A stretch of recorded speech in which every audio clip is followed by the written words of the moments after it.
Perkenalkan, namaku Suci, umurku 23 tahun. Aku tinggal di suatu kota kecil di Jawa Tengah. Kami sekeluarga hidup pas-pasan.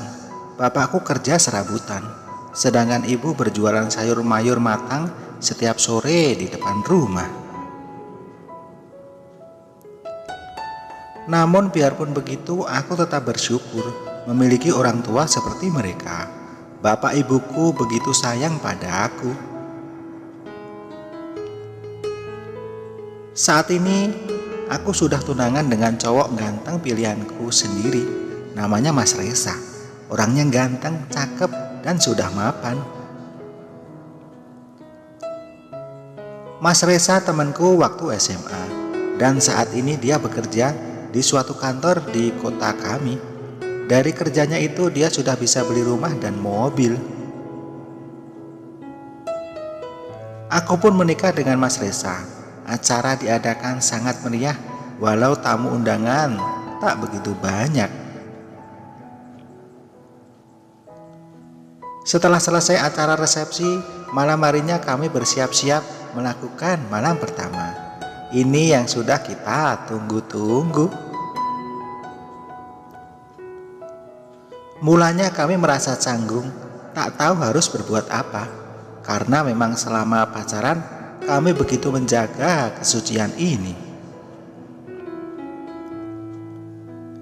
Biarpun begitu, dengan seringnya kami baca-baca artikel, kami pun sukses melakukan malam pertama. Walau aku belum begitu menikmatinya, karena Mas Reza belum apa-apa, udah keluar. Hari demi hari kami lalui. Mas Reza sekarang sudah jago dan aku sudah bisa menikmatinya. Aku merasa hal yang luar biasa. Singkat cerita, 5 tahun sudah aku berumah tangga. Namun kami belum diberi momongan. Segala usaha sudah kami lakukan, namun hasilnya belum ada. Mas Reza pun bertanya kepada seorang teman di kantornya tentang dukun yang tokcer dan manjur. Temannya pun menyarankan untuk pergi ke seorang dukun ternama di sekitar kota, dan dia memberikan alamatnya. Dukun itu bernama Mbah Jambrong. Konon katanya banyak orang yang berobat ke situ dengan masalah yang sama dengan kami, dan mereka berhasil. Ya, memang betul banyak yang berhasil dan sukses mendapatkan apa yang menjadi kemauannya, termasuk para artis ibu kota. Banyak yang ke tempat Mbah Jambrong. Mas Reza pun tertarik dengan tawaran temannya ini dan berjanji akan memberikan komisi jika nanti pengobatannya berhasil. Malam itu pukul 7 kami langsung meluncur ke rumah Mbah Jambrong. Dan setelah sampai, rupanya Mbah Jambrong ini lumayan masih muda, sekitar 36 tahunan. Tetapi karena jenggotnya yang panjang, ia pun terlihat agak seram. Dengan tubuh kekar seperti kuli bangunan dan berpostur seperti pendekar zaman dulu. Dengan nada yang terbata-bata karena agak takut, Mas Reza pun mengutarakan kemauannya. Mbah Jambrong pun nampak santai saja karena memang sudah banyak pengalaman dengan pasien seperti ini. Mbah Jambrong mengatakan bahwa pengobatannya membutuhkan waktu 3 hari karena butuh ritual yang cukup panjang. Kami pun menyanggupinya dan dimulailah ritual pertama. Mbah Jambrong mulai mengumpulkan daun obat-obatan yang sudah disiapkan. Dengan bacaan mantra dari Mbah Jambrong dan bakaran menyan, obat itu pun diminumkan kepadaku. Setelah itu kami dipersilahkan pulang dan kembali besok malam untuk ritual selanjutnya. Kami pun kemudian pulang. Di tengah perjalanan tampaknya ada yang beda. Aku seperti merasakan sesuatu dalam diriku. Aku merasa lebih segar dan energik setelah meminum ramuan dari Mbah Jambrong tadi. Kami pun tambah bersemangat untuk melanjutkan ritual selanjutnya. Malam berikutnya kami kembali ke tempat Mbah Jambrong. Tampak sebuah rumah dengan model zaman kuno dengan hiasan patung-patung mistis, koleksinya Mbah Jambrong. Lalu Mas Reza memarkirkan mobilnya dan kami pun masuk ke dalam rumahnya Mbah Jambrong. Ritual kedua pun dimulai dengan rapalan-rapalan mantra. Mbah Jambrong berkonsentrasi. Kemudian ditiupkannya ke sebuah gelas berisi minuman untuk diminum olehku seperti halnya kemarin. Aku pun bersemangat meminumnya dengan harapan biar cepat punya momongan. Dengan nada yang berat seperti penyanyi rock, Mbah Jambrong menganjurkan agar ritual ketiga dimulai malam ini juga. Dengan alasan malam ini malam bulan purnama adalah malam yang bagus dan supaya cepat selesai pengobatannya. Kami pun menyanggupinya, dan ritual ketiga ini kami berdua harus mandi kembang dan menginap di rumah Mbah Jambrong. Karena sudah terlanjung kepalang tanggung, pengen harapan terkabul, kami pun menurut saja dan dimulailah ritual terakhir ini. Namun ternyata cuman akal-akalan Mbah Jambrong saja, dan tragedi pun terjadi malam itu. Dengan kumat kamit Mbah Jambrong berdoa, kami pun merasa cemas karena belum pernah seperti ini. Mbah Jambrong menyiapkan satu buah gentong dengan bunga 7 rupa. Kemudian melangsungkan ritual. Selesai mandi tengah malam dengan bunga 7 rupa, kami disuruh menginap di situ.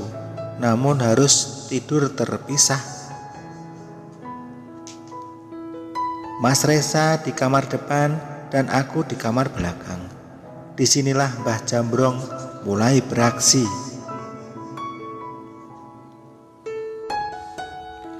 Aksinya dilakukan ketika Mas Reza sudah tertidur pulas. Ternyata Mbah Jambrong memanfaatkan ilmunya agar Mas Reza biar cepat tidur. Dan di luar dugaan, aku pun menuruti kemauan Mbah Jambrong tanpa menolaknya. Rupanya Mbah Jambrong melakukan itu padaku. Tanpa sadar aku mengikuti saja, karena mungkin pengaruh ilmu dari Mbah Jambrong. Keesokan harinya seperti tidak terjadi apa-apa, padahal Mbah Jambrong sudah sukses besar tadi malam. Sebulan kemudian setelah kami berobat, rupanya aku sudah mengandung dan membuat Mas Reza merasa senang sekali.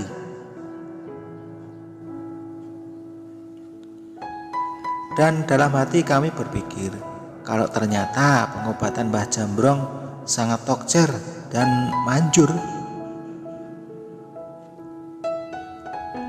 Dan akhirnya kami pun hidup bahagia dengan anak yang sangat cantik.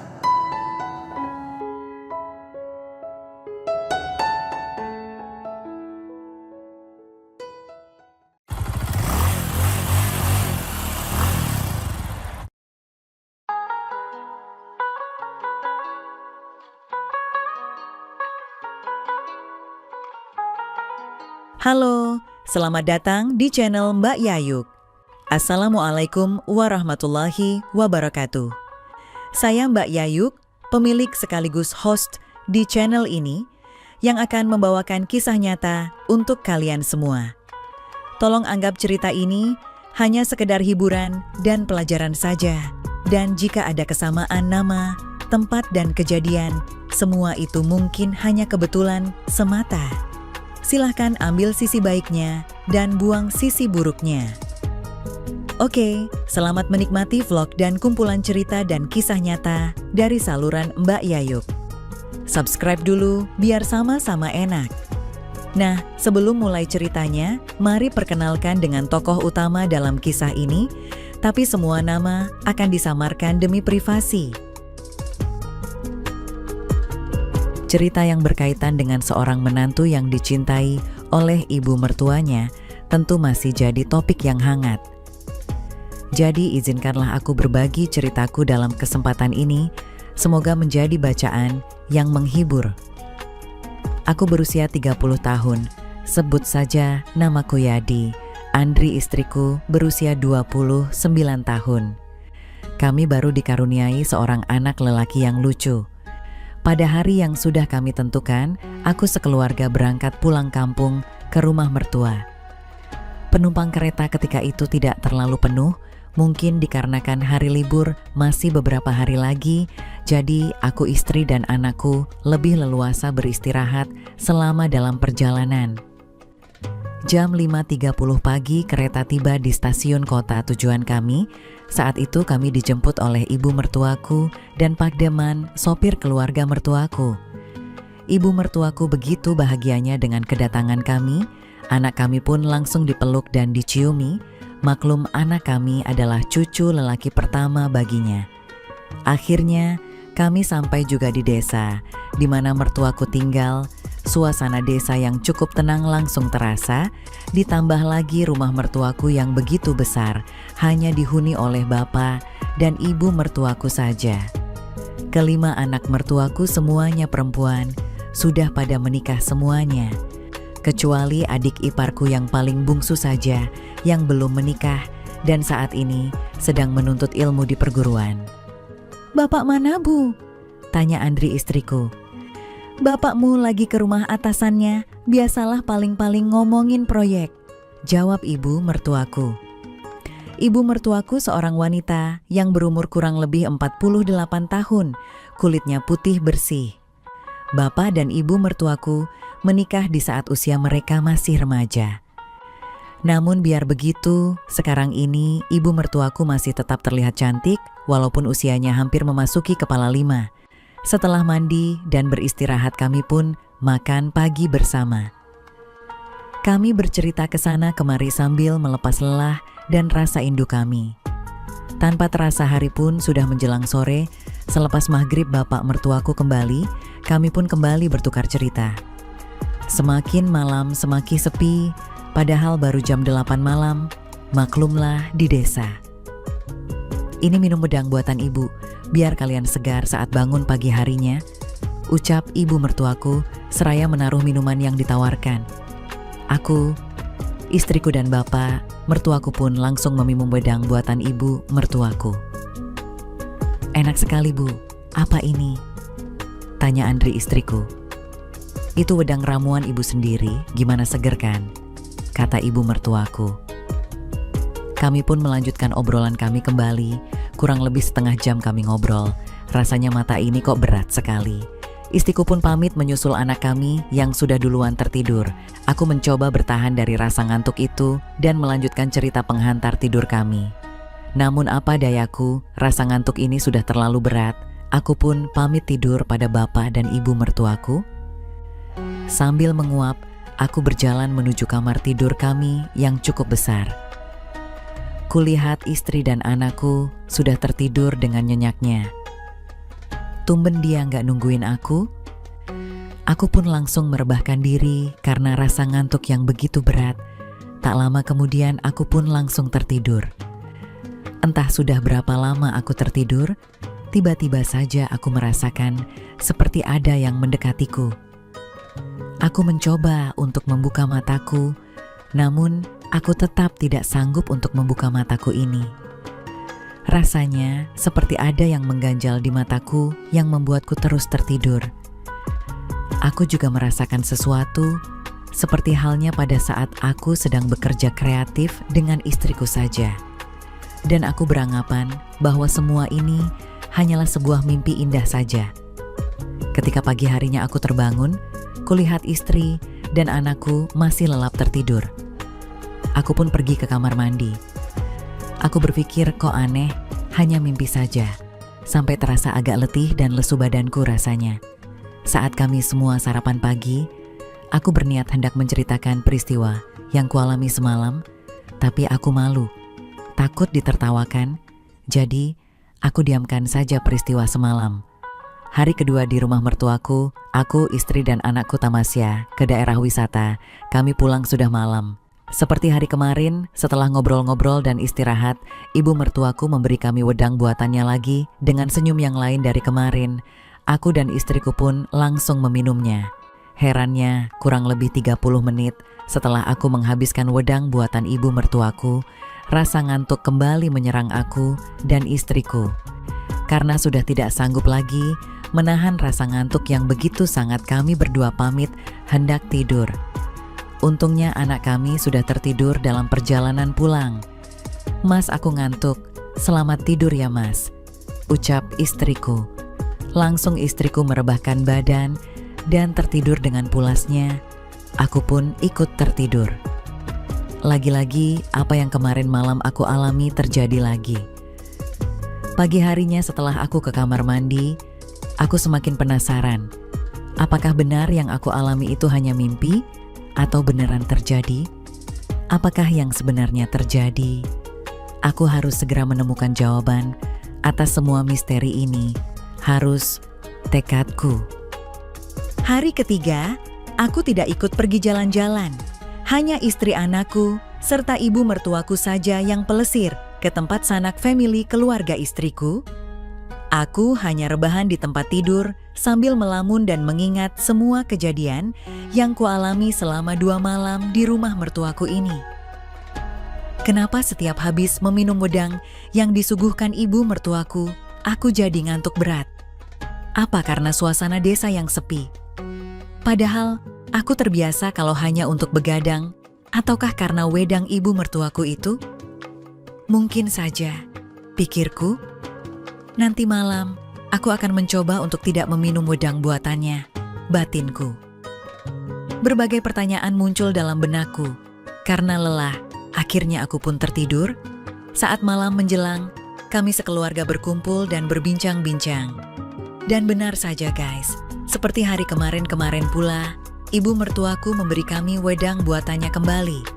Istri dan bapak mertuaku pun sudah menghabiskan minumannya, sementara aku belum meminumnya. "Kok nggak diminum mas wedangnya?" tanyanya. Aku memang mencoba untuk tidak meminum wedang tersebut.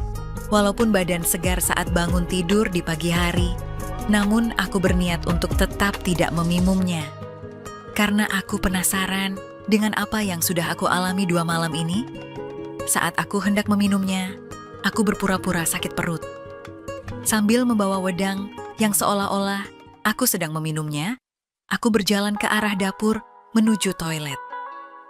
Padahal, sesampainya di kamar mandi, aku langsung membuang wedang buatan ibu mertuaku tersebut. Aku berkumpul kembali ke ruang keluarga, kurang lebih 10 menit. Kulihat istriku dan bapak mertuaku sudah mengantuk dan berniat untuk tidur. Namun hal itu tidak terjadi denganku, karena aku tidak meminum wedang tersebut.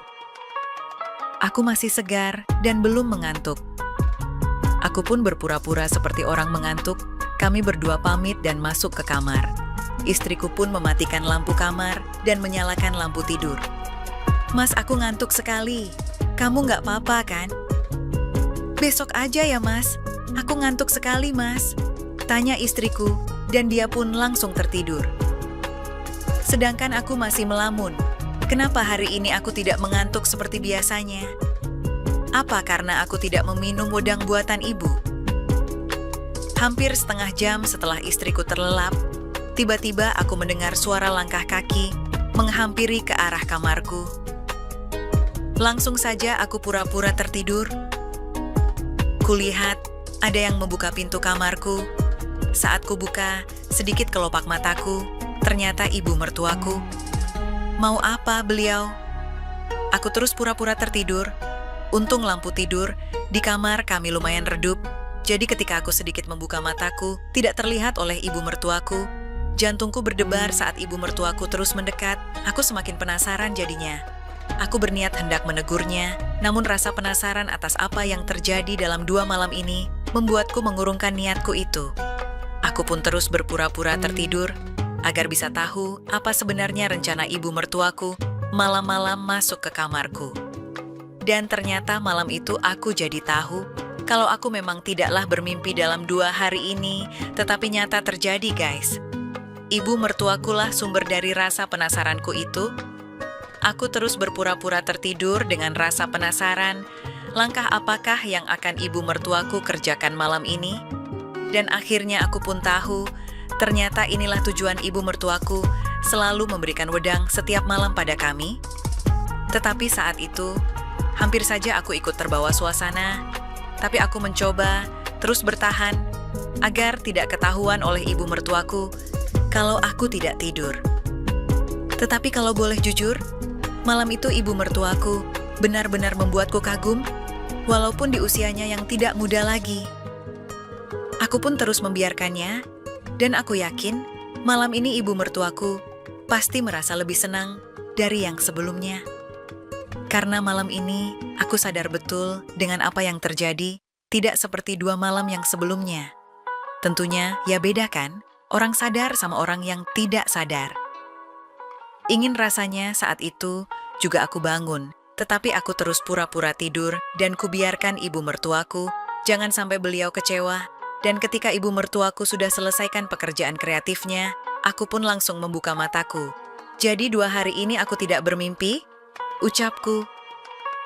Ibu mertuaku pun langsung bangkit karena saking kagetnya. Mas, kamu ndak tidur? Kamu nggak meminum wedang yang ibu bikin? Tidak, Bu. Aku tidak meminumnya. Ibu mertuaku jadi semakin salah tingkah dan serba salah.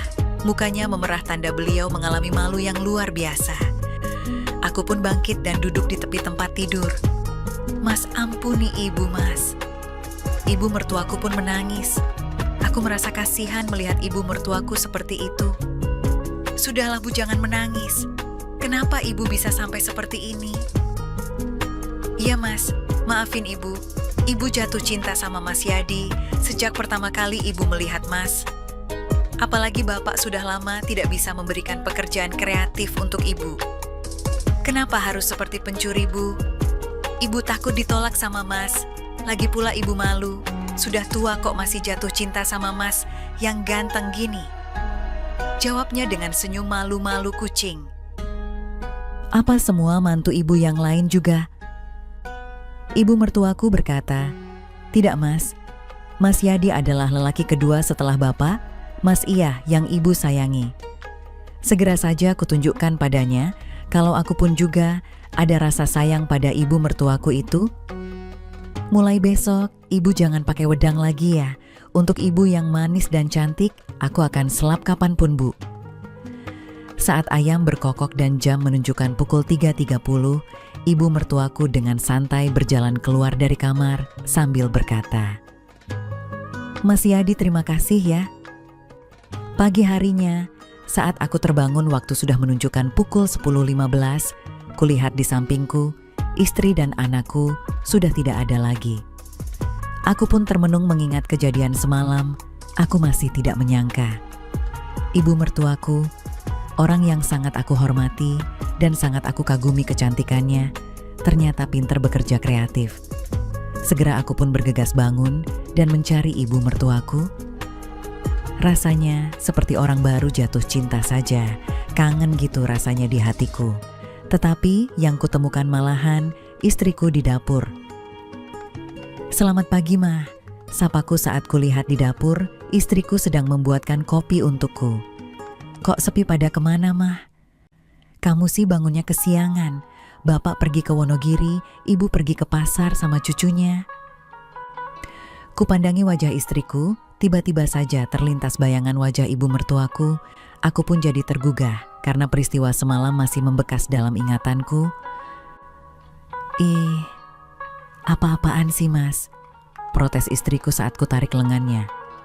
Mas, malu nanti kalau ibu datang bagaimana? Aku tidak peduli lagi akan protes istriku, yang aku bayangkan saat itu adalah ibu mertuaku. Semakin istriku berusaha menghindar, semakin besar juga semangatku, karena bayangan ibu mertuaku yang kalem semakin nyata saja saat itu. Kamu aneh deh mas, gak biasanya kamu kayak gini, tanya istriku. Kasihan istriku, padahal saat ini aku sedang mengimajinasikan ibu mertuaku. Apakah semua yang terjadi dengan ibu mertuaku hanya pada saat aku liburan di rumahnya saja? Tentu tidak guys, ternyata ibu mertuaku benar-benar tidak bisa melupakan kenangan saat bersamaku. Sehingga ibu mertuaku datang berkunjung ke kota di mana aku dan istriku tinggal. Jadi kalau cerita ini seperti cerita sebelumnya yang banyak peminatnya, nantinya pasti akan aku ceritakan saat mertuaku datang berkunjung ke rumahku itu. Oke teman-teman, segitu dulu kisah ini. Semoga teman semua bisa terhibur ya. Mohon maaf sebelumnya, di sini tidak ada maksud untuk merusak moral. Tapi kita sebagai insan manusia yang penuh dosa, hanya ingin berbagi pengalaman saja, yang tentunya kami tidak menyarankan hal ini untuk ditiru ya. Terima kasih karena sudah mau mendengarkan kisah nyata ini. Sekali lagi, ambil baiknya dan buang buruknya, dan semoga hal seperti ini tidak akan pernah terjadi kepada kalian semua. Dan semoga kita semua dilindungi dari mara bahaya. Amin ya rabbal alamin. Sekian dan terima kasih. Sampai ketemu lagi di cerita-cerita selanjutnya. Jangan lupa like, comment, share, dan subscribe.